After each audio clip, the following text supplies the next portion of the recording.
Dan hati-hati Bapak Ibu semuanya. Kita sebagai manusia itu punya penyakit. Penyakitnya adalah peka terhadap kesalahan orang lain, tapi tawar terhadap kesalahan diri sendiri. Jadi kita itu kalau ada orang salah, gampang banget nyalahkannya. Tapi kalau diri kita yang salah, susah banget untuk mengakuinya. Karena punya penyakit tadi itu. Itu kalau ditelusuri, itu ujungnya ada namanya ego. Ego itu bahasa Arabnya anania, ini penyakit hati. Anania itu wataknya hawa nafsu. Wataknya hawa nafsu. Maka hati-hati nih. Kita tuh gampang nih kalau ngelihat ada orang mencuri langsung nyalahkan, ada orang berzina langsung nyalahkan, ada orang berkata kotor langsung nyalahkan. Tapi giliran kita yang berkata kotor biasa saja kayaknya itu. Ada orang maksiat langsung Masya Allah, kadang diviralkan lagi, sudah maksiat diviralkan. Apa untungnya memviralkan maksiatnya orang lain? Tapi giliran kita yang maksiat, ngakui saja susahnya bukan main. Kenapa? Karena ada namanya tadi penyakit hati, tawar terhadap aibnya sendiri, tapi peka terhadap aib orang lain. Kalau kita masih terus-terusan begitu, maka kemaksiatan akan terus datang silih berganti. Karena kita masih ridho dengan kemaksiatan. Sudahlah, kalaupun kita salah, walaupun yang salah ya kita, yang benar orang lain, akui saja begitu. Inilah kenapa penting ditanamkan khususnya kepada santri yang katanya dididik untuk insaf. Insaf itu mengakui yang benar adalah benar, salah adalah salah. Dan kenapa kalau ada contohnya santri di pondok pesantren ketika melakukan kesalahan dia nggak mengakui, dianggap pelanggaran besar? Iya, karena hatinya emang rusak. Rusak hatinya. Dan ini bahaya sekali. Kalau penyakit ini dibiarkan, kemaksiatan akan terus datang silih berganti. Karena ingat pokok kemaksiatan, sumbernya kemaksiatan saat diri kita ini meridhoi kemaksiatan tersebut. Hati-hati, naudzubillah min dzalik. Ya. Nah, ini kewajiban kita sebetulnya saat bermaksiat itu menyesal. Jadi ngakui maksiat itu maksiat, ngakui kesalahan, kemudian sesali kesalahannya. Ini kewajiban kita. Bukan mengingkari kemaksiatan, maksudnya tidak mengakui bahwa kita maksiat, padahal maksiat. Naudzubillah.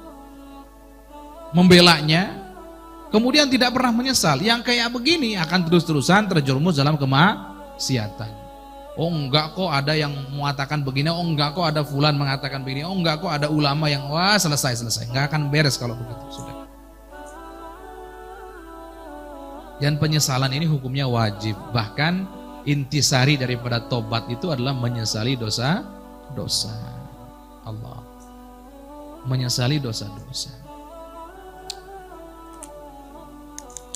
Salah itu adalah manusiawi.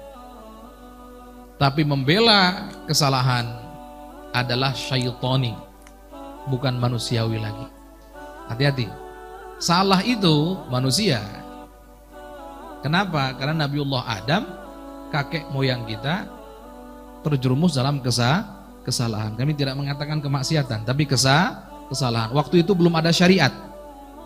Nabiullah Adam saat masih di surga, syariat belum ada, sehingga tidak ada dosa dalam hal ini. Tapi kesalahan bisa terjadi. Lihat ya. Intinya manusia itu bisa salah. Saat salah ya manusia. Tapi saat kesalahan tersebut dibela, itu bukan manusia lagi. Itu sudah syaitan. Kenapa? Faktanya, coba lihat. Kakek moyang kita Nabiullah Adam, saat beliau melakukan kesalahan, apakah membela kesalahannya? Enggak. Enggak, malah taubat kepada Allah. Malah taubat kepada Allah.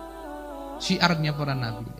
Rabbana dhalamna anfusana wa illam taghfir lana wa tarhamna lanakunanna minal khasirin. Ngakui dhalamna anfusana, kami salah ya Allah, aku salah.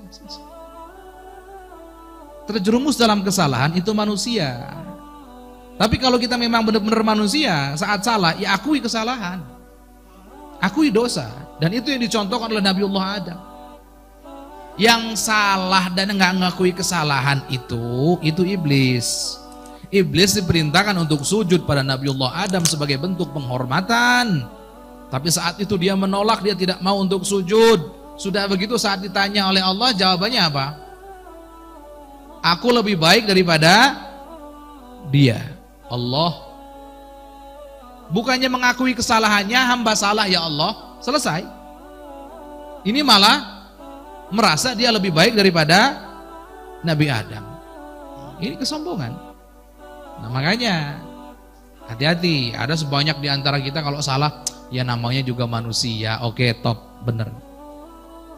Tapi kalau kesalahannya dibela, tidak diakui, dengan sombongnya Masya Allah membela kesalahan, maka saat itu dia tidak mengikuti manusia, justru malah mengikuti iblis.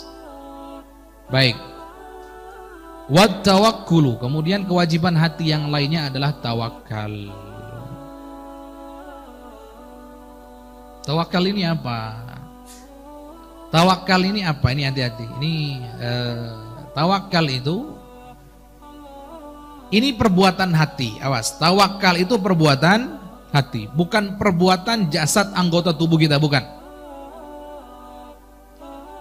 Tawakal itu bersandarnya hati hanya kepada Allah dalam urusan rizki dan dalam urusan selamat dari mara bahaya. Tawakal itu tidak cenderungnya hati kepada makhluk dalam dua hal tadi itu. Ini baru disebut tawakal. Sekali lagi, tawakal itu amalan hati, pekerjaan hati, kewajiban hati, bukan jasad. Sehingga saat kita bergantung hati kepada Allah dalam hal rizki, bukan berarti kita tidak wajib kerja. Yang kerja kan jasad kita, bukan hati kita. Maka ingat, ini dua kewajiban yang berbeda. Hati bertawakal, jasad bekerja. Itu yang benar. Dua-duanya perintah Allah. Hati wajib bertawakal, jasad kita wajib berikhtiar. Jangan dibalik-balik. Hatinya tidak bertawakal, tidak bergantung pada Allah, jasadnya tidak berikhtiar. Yang kayak gini kok disebut tawakal? Ini tawakalnya bayi yang kayak begini. Enggak nyambung, enggak masuk. Sekali lagi, tawakal itu perbuatan hati, kewajiban hati. Jadi yang bersandar memasrahkan diri kepada Allah ya hatinya.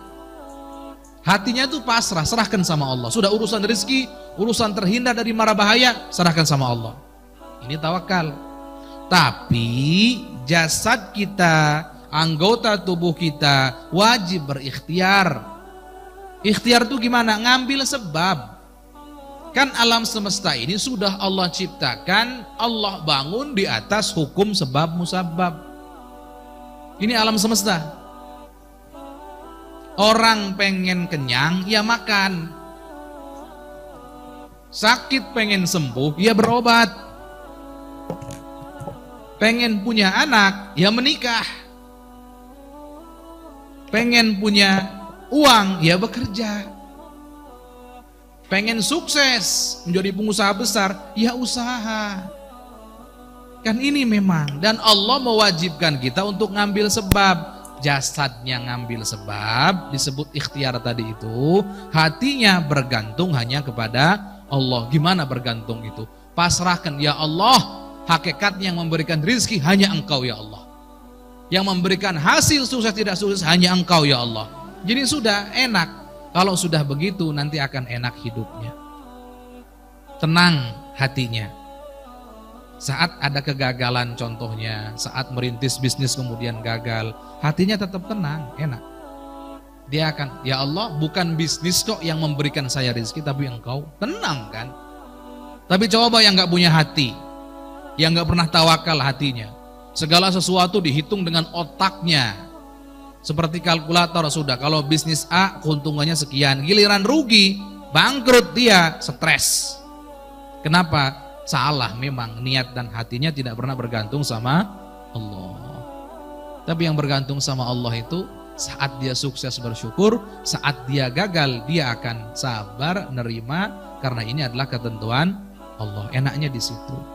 Ini baru salah satu faidahnya tawakal. Padahal banyak.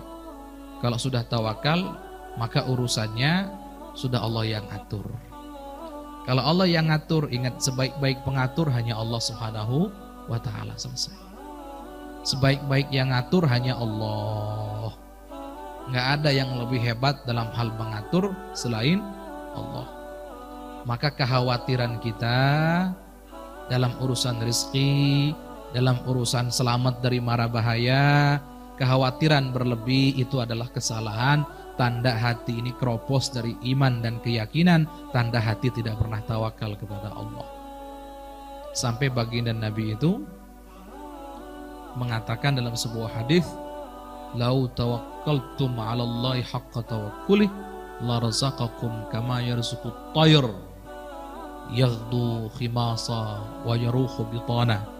Kalau seandainya kalian semua bertawakal sesungguhnya kepada Allah, sesungguhnya, makna sesungguhnya, maka Allah akan memberikan kalian rizki seperti Allah memberikan rizki kepada burung yang di pagi hari berangkat dari sarangnya dalam keadaan lapar, sore hari pulang ke sarangnya dalam keadaan kenyang.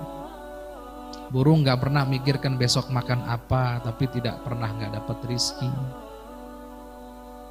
Sampai kalau kita perhatikan ya, mau merenung bagaimana keajaiban ciptaan Allah.